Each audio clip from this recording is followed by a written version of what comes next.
мен Атамбаевқа да кайрылып кетет элем. Сиз 2010 жылда бийликке келгенде элдин алдында курман болгон адамдардын алдында 100ге жакын балдарыбыз өзүңөр билгендей шейит кеткен ошондо.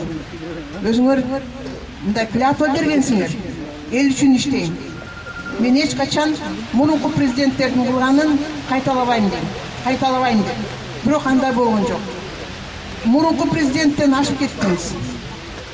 Ойлонуп туруп туура чечим чыгарып өзүңүзчө жакшы кадамга барып, дагы эле убактыңыз бар.